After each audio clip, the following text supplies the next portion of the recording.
any of the tags on Aaron Jones, or does that just not fit with the current cap situation?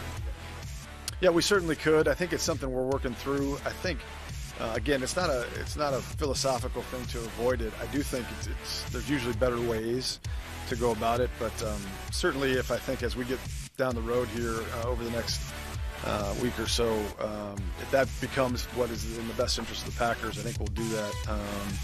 But at this point, we haven't done that.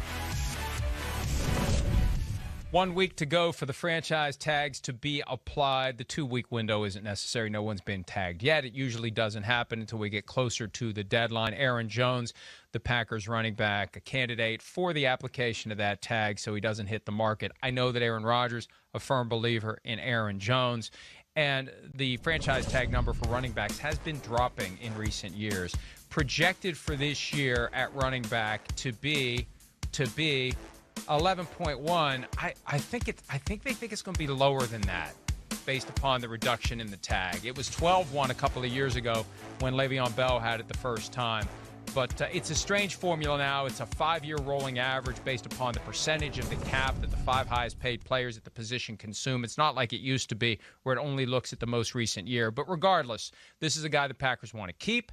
And one way to keep him is to keep him off the market. And you keep him off the market by using the franchise tag, Charean. And I don't know that Jones was so dominant consistently last year that it makes sense to do it. I'm of a mind, and I hate to say this because I love Aaron Jones, I'm of a mind that you may be better off looking to the draft or looking elsewhere to replace that production because there are so many guys out there who can perform at a high level at the running back position.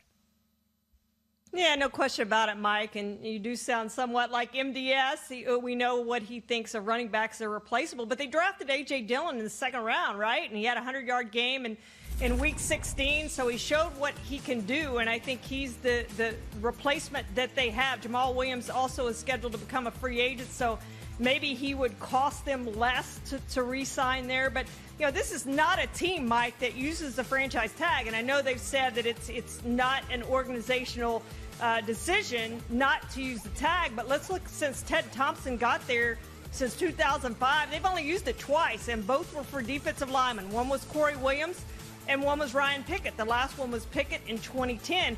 With Williams, they tagged him and traded him. I could see them doing that with Aaron Jones, tagging him and them trading him. I don't know that they tag him and bring him back at that $11 million mark. I just don't think a running back is worth that much money. They are replaceable. You can get somebody else to go with A.J. Dillon. I know they love him. I love Aaron Jones, too. What he did 2 years ago was spectacular. But I'm sorry, he's a running back, and to have so much money this year that I'm going to spend it on other positions other than the running back position, Mike. And if it is 11-1, I think if I'm Aaron Jones, I sign it right away because that's not a bad payday for 1 year, and it's unlikely they would tag him again because he'd get that 20% bump in 2022 like Le'Veon Bell got, although he chose not to play his second year under the franchise tag. Hi, I'm Mike Tirico, and thanks for watching. Make sure to hit subscribe for the latest news and highlights from NBC Sports.